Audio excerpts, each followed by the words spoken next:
Hello, everybody. Welcome to visual, V, verbal, V, auditory, A, and kinesthetic learning for editing with Dr. Bill. Now, before we do anything, I've got to say Happy New Year. Or let's sing it. I want you to see me and watch me open my mouth, hear me and listen, and reflect on this past year and how great or how horrible it's been for you and how much you can look forward to the future. Happy New Year to you. Happy New Year to you. Happy New Year, dear teachers. Happy New Year to you. I even went out and got a prize for you guys. I got a present. I went and laid down 125 in cash so that all my teacher friends could get a gold star. Why, you ask? Did it cost 125? Because I'm talking about sense. Because it seems like kids don't have any common sense these days. And it's driving me and probably you crazy. Now, the gold star is for all of you teachers who seem to be having to teach 5 things in less than an hour each day. We got your editing, we got revising, we have regular reading, we have short constructed responses and the extended constructed responses. It's a whole new world out there. And the gold star is because you're having to do that in so little time and then expect miracles. Well, I gotta say that they didn't happen this past year. If you saw my results that I posted the other day, just for editing E and revising R, the ER, emergency room of editing and revising, I noticed that out of the 16 questions in elementary for both English and Spanish students, that 0, 1, 2, or only 3 questions out of 16 got what I call the magic number of 67% more or correct. In other words, if 2/3 of your students get a question right in April on the test, then it seems like we did okay on that question or that skill or keyword strand. Now, for some reason, it didn't happen because 2/3 of the students were less than 67% in the areas of editing. And I'm going to do this in Spanish as well, but I'm going to show you in English first. Editing has to do with 5 keywords that your students will have to think about. Not 4, not the cup that many of us are teaching our students, or cups, plural, C-U-P-S, but cups with an extra S in there so that we can work on sentences and their boundaries. So before we get started, I want to reflect with you and think, why does that happen? You're teaching your heart out. You're pouring everything you have into your kids. And it's like every single kid has their eyes on you. They're not even blinking. Their blinders are on. Nothing is distracting them to the left or to the right. They're totally focused on the magic magician educator that's in front of them. They're totally engrossed and engaged and in everything you're saying. And that's what we think is happening. But have you ever noticed the second they go out the door, the second that bell rings and they walk out, go to the next class, to the bus, to the car, and get home, something else takes place besides what we thought was learning.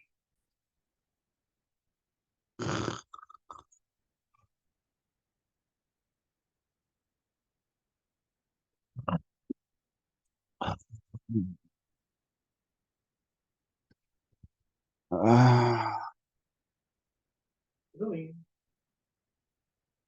Mm. Billy. Uh, hey, Mom. Oh, Dad. Hey, sorry, Dad. How's it going? Um, what do you have today, son?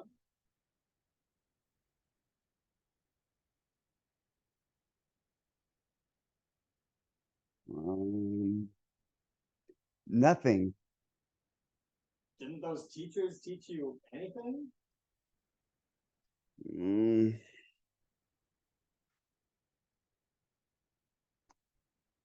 no. I mean, yes. I mean, sorry, Dad. So that's what you might find out the next day when they come back to class and didn't remember anything that you told them.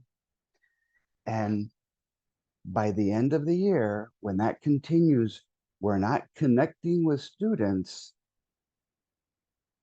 When they test solo, all by themselves, they got a test all by themselves. You're not gonna be able to help anymore, anymore, anymore. They're gonna be alone. And solo literally means the scores are gonna be so low that it's going to frustrate you.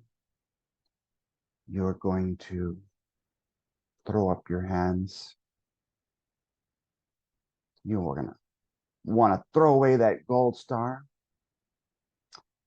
So I want you to think of those four letters solo.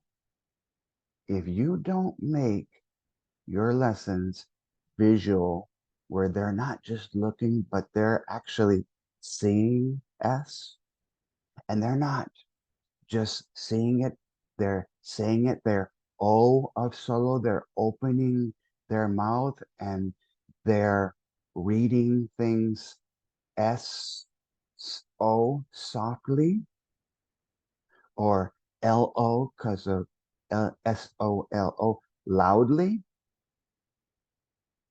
Then what's not going to happen is they won't be hearing anything or listening.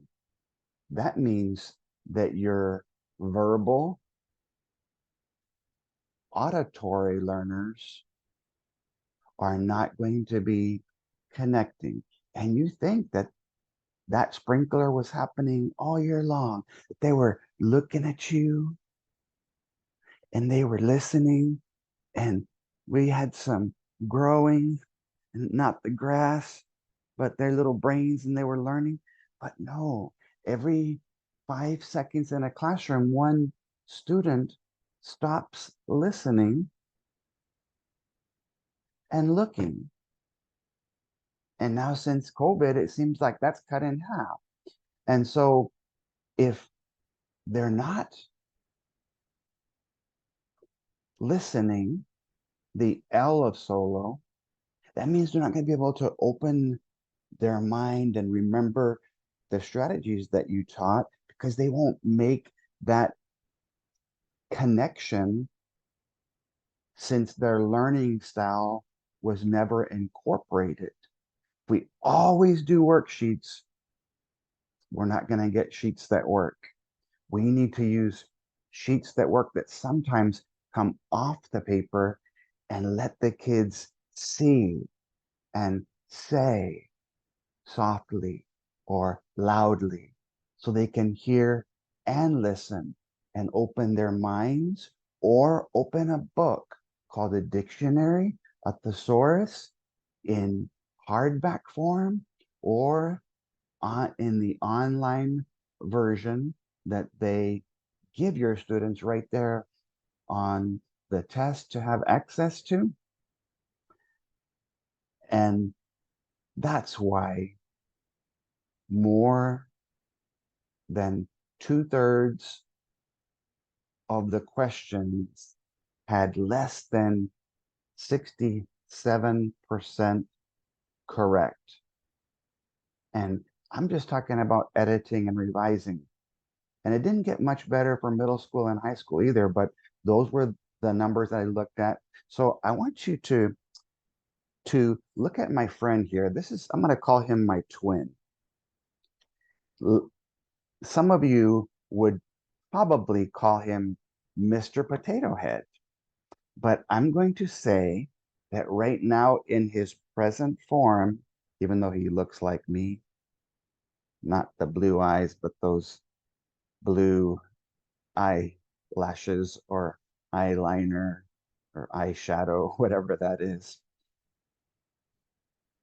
He's Humpty Dumpty.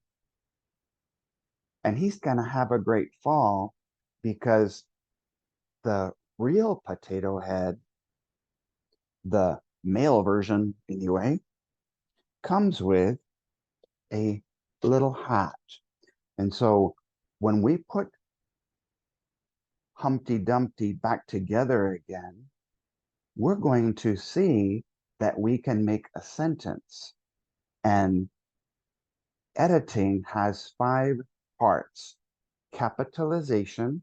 So even though he's not really that tall, it looks like he's taller because his first letter starts with a capital if this is a sentence. And then we have to have a subject and a predicate. The subject, is it, if you watch his fingers, is it singular? Is it a person, a place, a thing, or an idea? Or is it plural? I had to do an operation on his hand so I could do this lesson for you. Is it plural? People,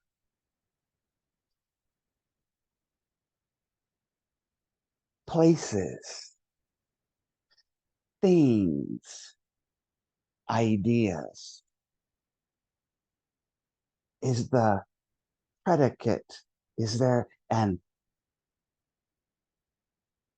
action that's a verb? And upside down, V is an A. So think of A as action. Is there a predicate?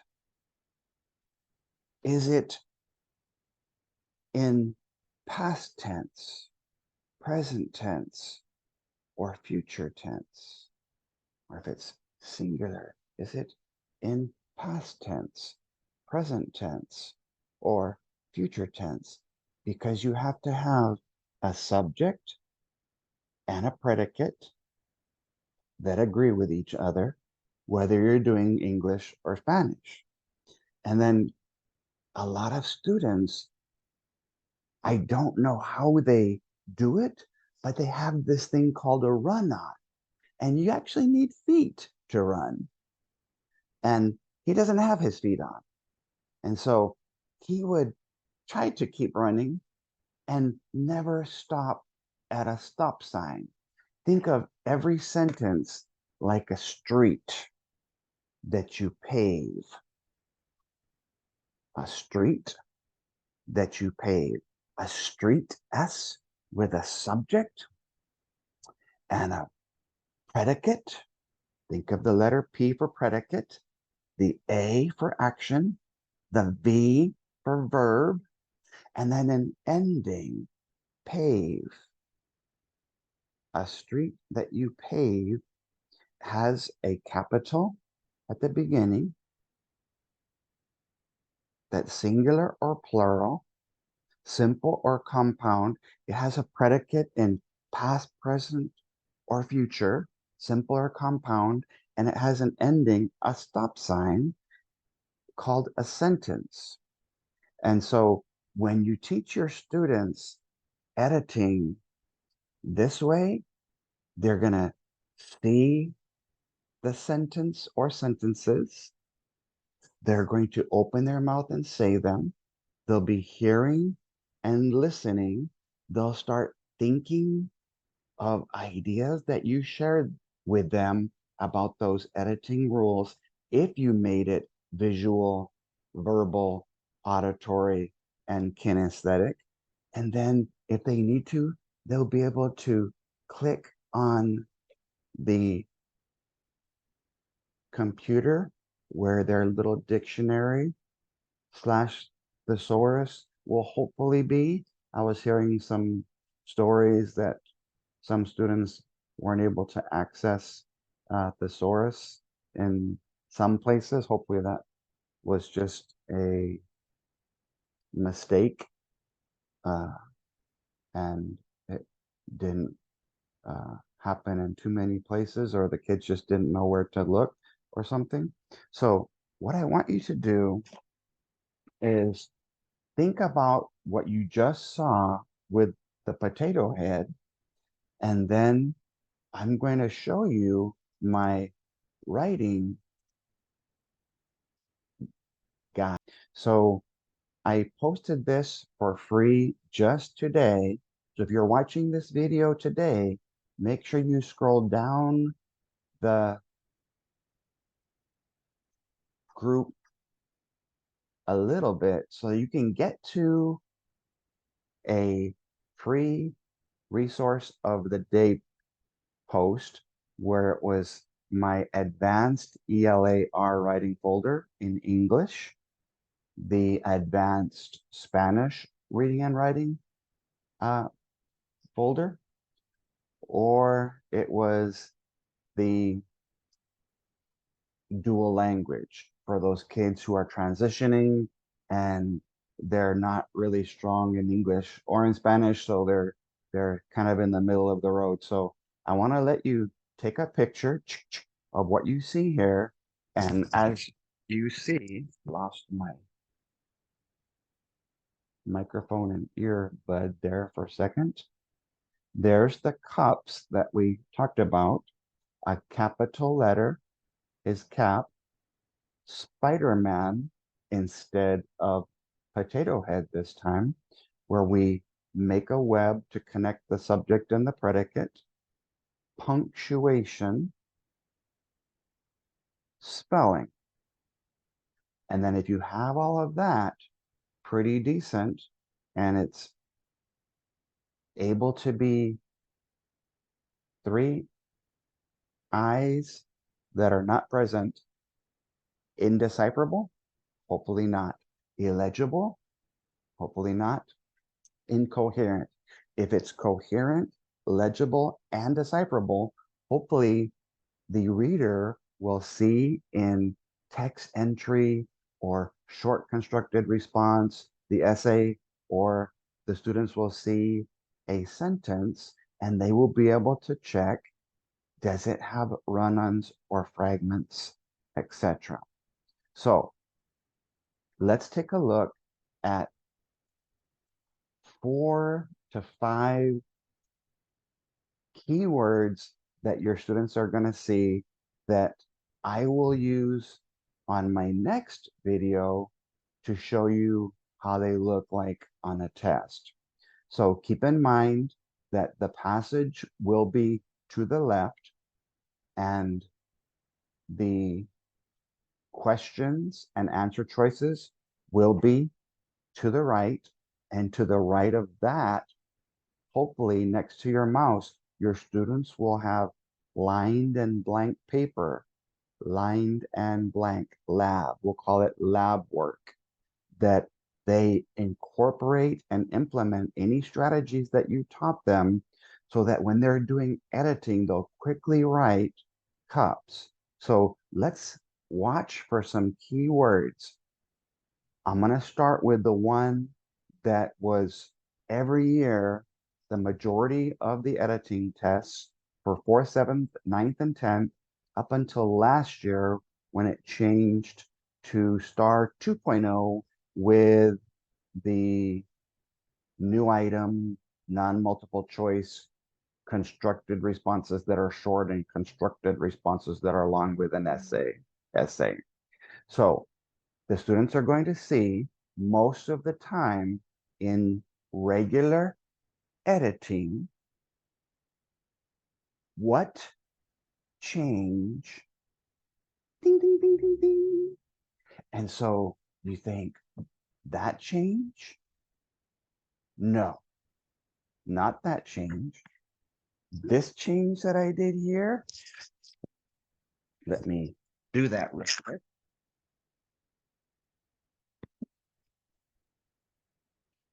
Not that change, but change.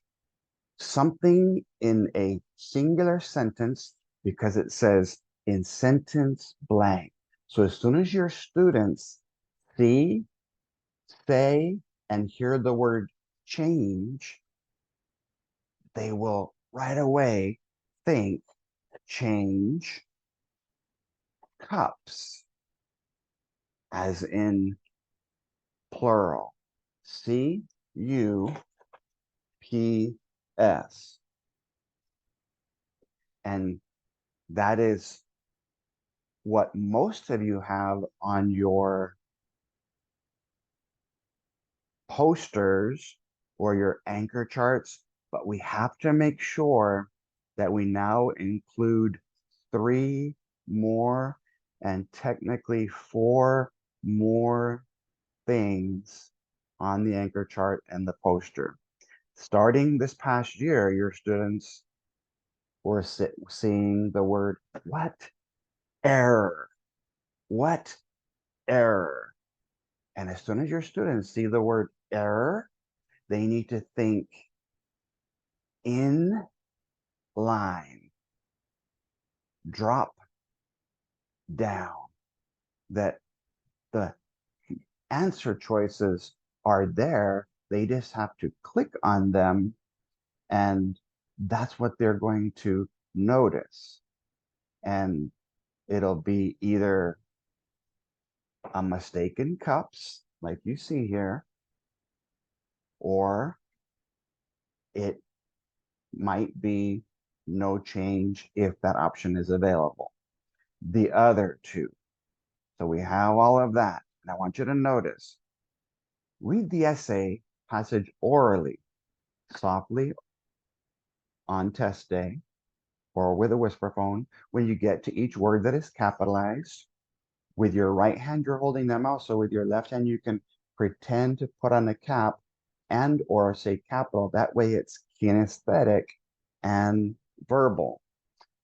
The usage, the subject verb agreement, we're going to use, you watch me for a second here, Spider-Man and his web to connect the subject, the person, the place, the thing, the idea, the people, the places, the things, the ideas, to the predicate, the action, the verb, to the past, the present, the future, the simple, the compound predicate. And but we're going to be checking for all those things, and those are all written right in here to remind your students. And don't be that teacher that says, Bill, Dr. Bill, I really love your graphic organizer. but I'm not going to be able to let my students use it. And I'm like, why? And this really happened. This teacher told me that. And she was like, well, they can't use it on the test. And I'm like, well, ma'am, this is August. We have to be a teacher and we have to give kids tools that they can see.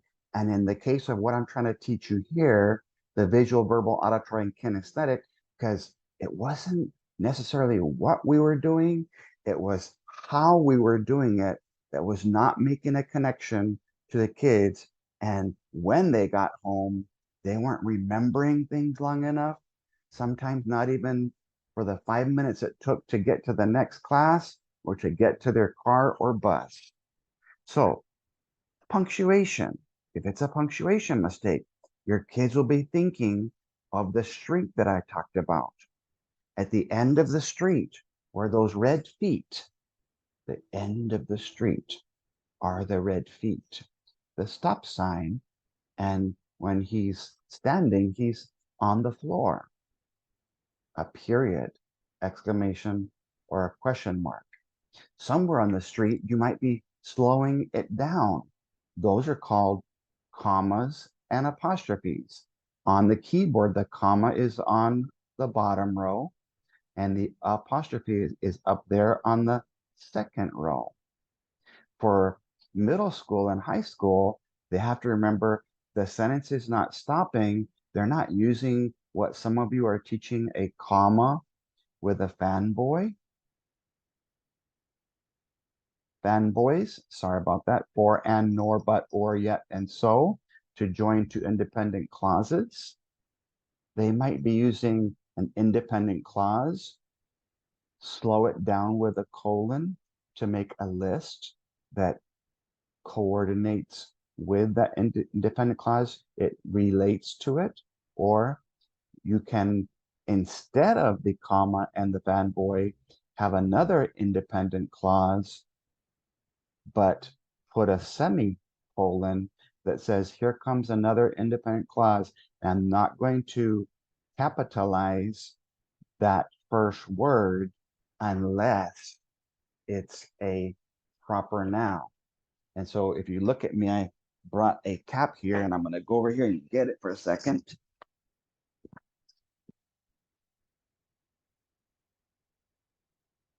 So if I'm the independent clause after the semicolon, if that first word is a proper noun, then I will put a capital. If it's not a proper noun, something that needs to be capitalized, then I will leave it in lowercase.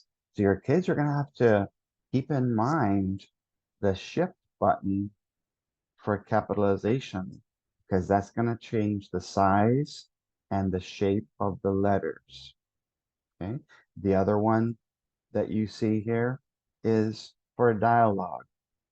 Now, you can use quotation marks when you're quoting evidence, when you're citing evidence, but when I checked all of the grade levels, they did not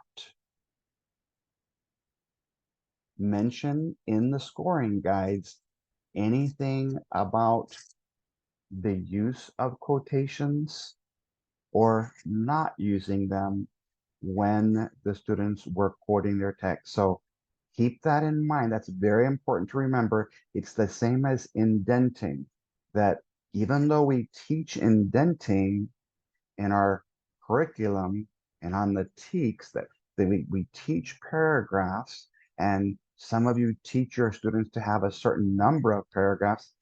TEA on the scoring guide does not reference any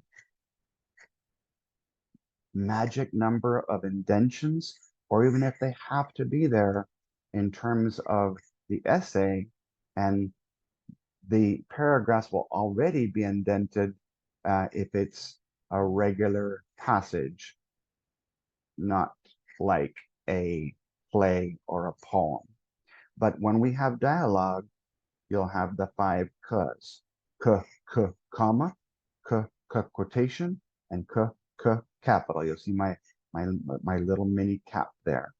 So three cuz that happen right in a row, whenever you have the tag, so-and-so said, so-and-so shouted, whispered, yelled, screamed, it'll be followed by three cuz if the tag is first.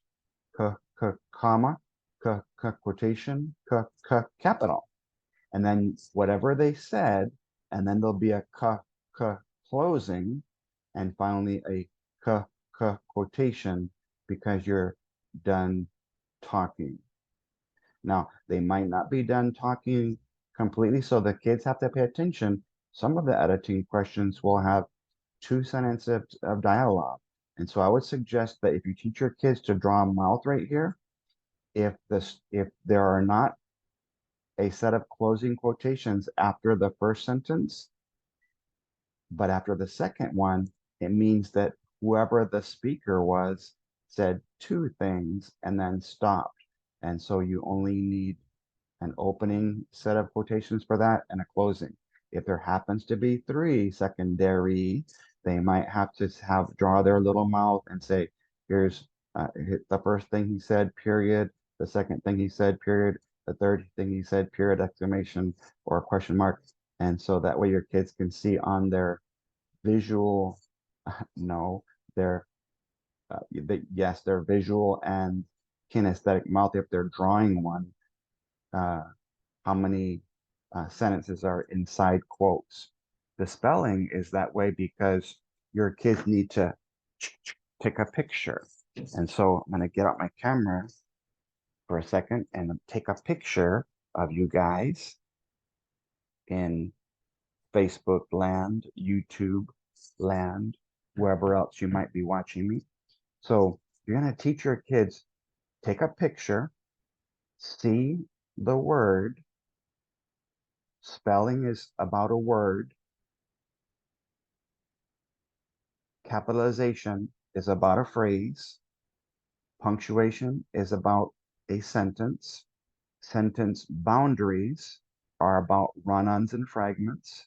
And usage, the hardest one, tends to be in the context of a paragraph. And I noticed that the majority of the editing questions in English and Spanish were very heavy this year, at least in elementary, so probably middle school and high school. They wanted to test your students' ability. So even though there might have only been 10 to 12 sentences for the editing passages, the two different ones they got, they often gave your students the most difficult one where they had to check the context of a sentence. So even though it will say what change in sentence blank, your students had to rewind and check the sentence before. I would call that the Michael Jackson moonwalk, or they might have to fast forward to the next sentence. So if they were saying, what change should be made in sentence 4, and they see that it's a usage problem, they should see, is that sentence subject singular or is it plural? Is the predicate past, present, or future? Are the subjects and predicates simple or are they compound? We have to check all that sometimes in the context of at least the sentence before and the sentence after for those kids who struggle with enduring through an entire paragraph. Okay, so once they see that there's a spelling, they've never seen that word before, they might try to say it, pronounce it, and they can either clap their hands for syllables for the sounds, or they can snap. One example on a spelling test for 1 year in one grade level, it had the word quiet. And quiet has two syllables, quiet. And they had to change it to quite, quite. quite. Because the brain tends to automatically put things in a certain order, the correct order, it rearranges the letters sometimes where a student, and you've seen these sentences sometimes, they can read an entire sentence, and as long as it has all the letters, even though they're in the wrong order, the student's brain plays a trick on him if he's just looking at the sentence. But if you make them open their mouth and say it, they're going to hopefully hear and be listening to a sound that doesn't sound right to them. So that's going to allow them to go to that open brain and think, have I seen this before? Or do I know this spelling pattern or rule? Do I need to open up a hard book called a dictionary or my online dictionary to find out the spelling if this word exists and the other one exists? Then that's not a spelling error. That would be usage. Sometimes there's going to be two words that, unless they're homophones, that will be, they'll say change something to something else, and it won't be any form of that new or old word. It'll be two separate words. And so whenever that's the case, that's not spelling, that's usage. How is it being used? And that's what makes it hard for some kids to differentiate. So with spelling, it's going to be, is this word, does this word exist? Because most of the time, have your kids think of it that way. If I can't find that word in the dictionary, when I type it or when I look it up, that means that that word probably does not exist and I should pick the other one.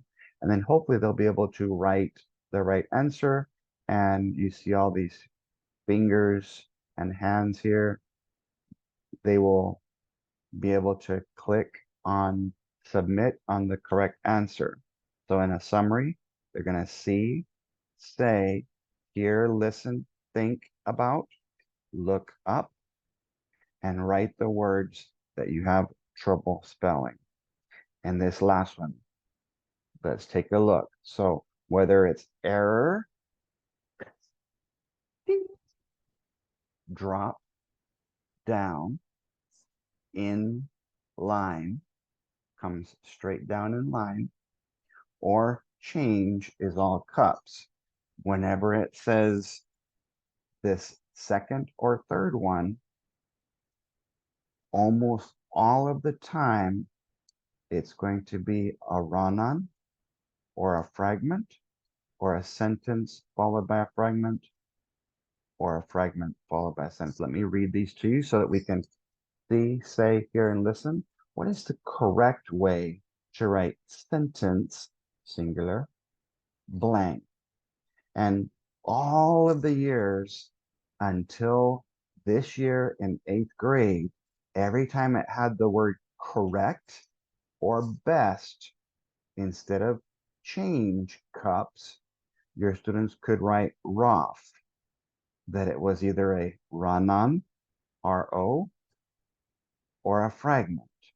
And think of Mr. Potato Head without his feet on the run-on, and that he has 2 feet.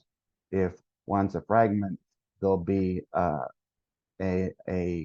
complete sentence that never stops because it has a continuation, another thought included, or it will be a fragment where it's missing the subject, Mr. Potato Head's head, or it's missing his body. Think of it as the scarecrow is the subject because he wanted a brain. The Tin Man is the predicate because he wanted a heart, the action, the verb. So whenever they see that second set of words with sentence singular because of the 8th grade 2 questions that broke the run-on and fragment sentence boundary rule. It could be a regular CUPS question, rule 1, or typically it's going to be a run-on or a fragment. Last one, thank you for your patience. It says we're going to be checking for a fragment, okay? So what's going to happen is it'll be a sentence followed by a fragment, or like I said here, a fragment followed by a sentence. What is the correct, best way, same thing, to write sentences? That's plural.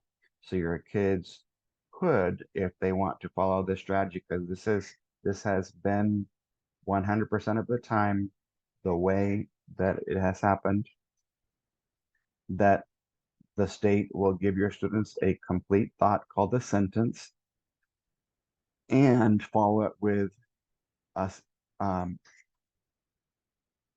part of a sentence that's missing the subject or the predicate, better known as a fragment. Or they'll start with that subject that's missing its predicate, predicate that's missing its subject, and then they'll have another sentence. So there'll be 2 periods, but your students are going to have to remember this idea. And when they're checking for mistakes, they need to look carefully for repetition on the correct answer, because you want the best. So even though we're choosing editing here, you don't want to choose one if it has a lot of repetition. And sometimes we don't have a lot of choices. They all have repetition. So you're going to look for the one that repeats the least. Okay. It can't change the content, the meaning. It has to be the correct cause and effect relationship. And this applies to both editing and revising. And we have to make sure to compare and contrast. Is it something that's similar that they're adding on to something in that sentence? Is it a contrast? Is it a cause and effect? Is it something so, something and? Is it something however? Your kids have to be careful to make sure that they, whatever answer they choose, when they write the correct sentence, the best way, whether it ends up being one complete thought or for whatever reason they make your kids write 2 complete thoughts. Anything can happen there. That is what your students will have to be aware of. Now, I probably don't need to say it, but I'm going to. This question about sentence boundaries, number 2 and number 3, always has been the lowest performing question, probably because, as I mentioned in my 5 reasons why editing and revising did poorly, is that our acronyms don't align with how the state tests them. So this is truly aligned with the state and the way that you can see the questions pop up. So I hope that, number 1, I entertained you. I figured I would try to be adding a little humor since you're supposed to be on Christmas vacation. But if I'm to guess, some of you right now are right in the middle of lesson planning, or you're grading essays, essay. You're at some training or looking at a video online like mine, trying to figure out how to do something differently or better so that your students will make longer lasting connections to their learning. So in closing, let me just remind you that when you make editing visual, verbal, auditory, and kinesthetic, your kids will see things like change and remember cups, error, and they'll remember drop down, correct or best. That be there's my B. Correct or best. Is that a B? Yeah, that's my B. Best and sentence singular. Normally it's going to be a run-on or a fragment, missing the subject or the predicate. Or what is the correct, correct, best way to write sentences blank and blank. That means that the first one will be a sentence and the second one a fragment. The first one will be a sentence, the second one is a fragment, or the first one is a fragment and the second one is a sentence. So there you have it, all of the rules for editing and revising, but done in a way that hopefully your students will remember. Capitalization for proper nouns, capitals, underline the first word. So on behalf of my friend Mr. Potato Sentence, because he has his cap at the beginning, his capital, and his stop sign at the end, we want to thank you for listening to our video about capitalization, usage, punctuation. Are we slowing the sentence down with yellow? Are we stopping it with red? Spelling, where we take a picture, and for your kids who struggle, don't let them take a picture of the whole word. Make them take a picture of each letter and work through it with blends and chunks and syllables to piece by piece put the word together so that if they're really bad at transferring and saying, oh, I'm going to check and see if I need to change what's over here on the left, incorrect, to what's over here on the right, correct, or if it was already correct over here in the passage and I can't pick the answer because there was nothing wrong with it. We have to just be careful to take the right pictures. But again, like I said, sometimes they won't know it's spelled wrong unless they open their mouth and say it, like my example of white and quiet. They can hear and listen to the syllables. And let me know in Messenger or by email if you have any questions. Feel free to email me for the free gift for today. My free resource today is a copy of the English Advanced Reading and Writing Guide, the Spanish Advanced Reading and Writing Guide, and the Dual Language. And if you saw my post about that, your students will be able to answer from 30 to 40 questions on the test, depending on what grade level, with all of the things that are on that reading and writing guide. I started with editing only because I just felt like that's what I call the floor level.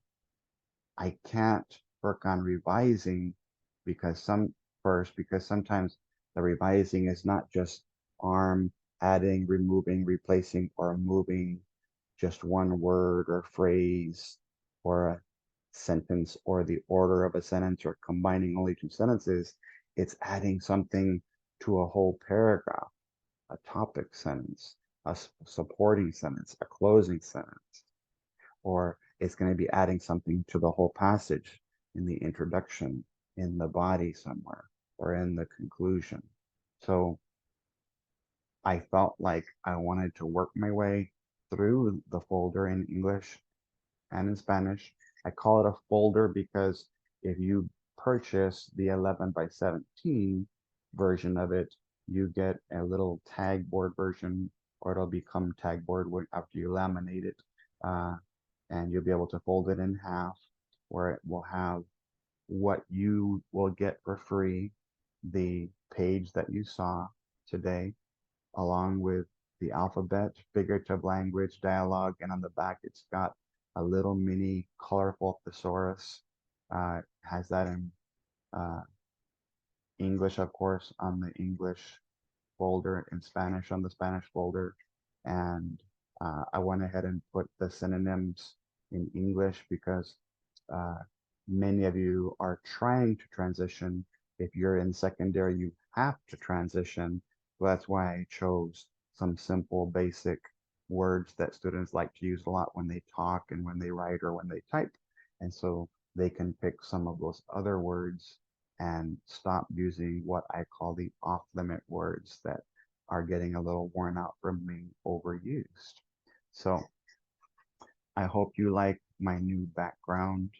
I kind of got a little tired of my green screen turning me into a ghost. Uh, this was quite a lengthy video, but some of you have never been to my trainings. You've never seen me work with teachers. And I feel like if you're having to multitask and do in 1 hour, one of the reasons of many that the kids are struggling is you can't adequately teach all of the editing skills when you're focusing so much on reading that you can't make that writing connection. And I do want to say that yes, many of you do holistic teaching where you teach English language, arts, reading and writing all at the same time. But sometimes if your students are not on the wall level or the ceiling, the roof level, we have to come down to the floor level and do what I did today and work on separate skills and practice those skills. Those are where we need the surgery. And so I would love to see you in a training this year at your campus, your district, or even in your library or gym or in a special lab or something with your students while you observe. I don't charge any more for working with students than I do for working with teachers. I make all the handouts in color, so feel free to email me if you have any questions, just in case you didn't email me for the free materials, written resources today. You uh, can do that, and I'll be sending you with those free resources my flyer for this semester is going to be 1 day for 12.50, not $12.50, but 1 day for $1,250, and it's unlimited teachers to get digital copies and handouts. And I just will charge $50 for each teacher if you want them all to have class sets of the folders and the graphic organizers and my little mini binder, because that does get expensive, but that's one cheap way. And then if you do 2 consecutive days or more, then it's 1,000 per day, uh, as long as I don't have to go back and forth uh, between weeks. If I'm there with you somewhere outside the Lower Rio Grande Valley on 3 consecutive Fridays, I'm gonna have to charge you the 12.50 per day because of having to go back and forth and spending all that extra gas. And so that's the incentive for having me multiple days. Uh, is it's for this second semester, and that's something I'm doing because so many of you now have come to see me in person at the conference, the hotel conference rooms, or you come to a campus, a district, or a multi-district training, or some of you have signed up for one of the online recorded trainings, and even some live ones that I did a while back. I stopped doing the live ones because I wanted you teachers to be able to watch. Like, this video is long, I'll admit, but this way you can watch it for a few minutes and break it down into parts and take notes as you go. I'm hoping that this was helpful to, especially to those of you. I don't want to bore people who have heard me before, but I feel like some of these aspects are the reason, were the reason, and will continue to be the reason why our kids struggle and why they'll say to their parents, I didn't learn anything. They didn't teach me anything today. Even though you did, you worked your butt off. That's why I gave you that gold star and sang Happy New Year to you. But I just want to encourage you as a person of faith, and I put this on my wall, that a 1 day test will not be the test that defines you as a teacher or an administrator, or even the superintendent, curriculum directors for that matter. The measuring stick that you're going to use is going to focus on growth throughout the entire year, not just of content and curriculum, but in character, modeling character with your words and your actions, with sometimes people who are only there to help you learn patience. And then sometimes having caring, compassionate connections with every person who crosses your path. Because I feel like there's some kids who don't get to experience that love that perhaps the house right next door to him does. And that's just sad. So don't be afraid to differentiate your instruction. Don't be robotic. Sometimes the programs that we're being required to use are so strict. I try to show things so that even though you're teaching the skill that's required by your campus or district, you can add some of these teaching tools to your toolbox so that your kids who struggle will make the connection, and they won't remember it just till they leave, till the next day, the next week, the next month. They'll remember it all the way to the test and beyond, and to infinity and beyond, as they say in uh, Mr. Uh, what the name of the movie is escaping me? Woody, uh, Toy Story. There we go. Um, so I want to say, as a person of faith, that I'll be praying for you I'll ask the Lord to give you patience so that you don't end up a patient in a place for patience. Just continue with joy, doing what you're doing, be encouraged. And if you watched this all the way to the end, which some of you did or will, I want you to be the first person who messages me or emails me, not on the Facebook post. I want you to message or email me that you heard me say this at the end of the video. Bill, Happy New Year. I watched it to the end.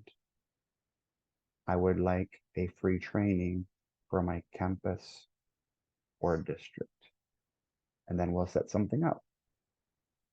We're blessed to be a blessing, so I want to be able to help those of you. I know there's always going to be schools who can't afford the trainings, or they're so busy, there's just no time for trainings.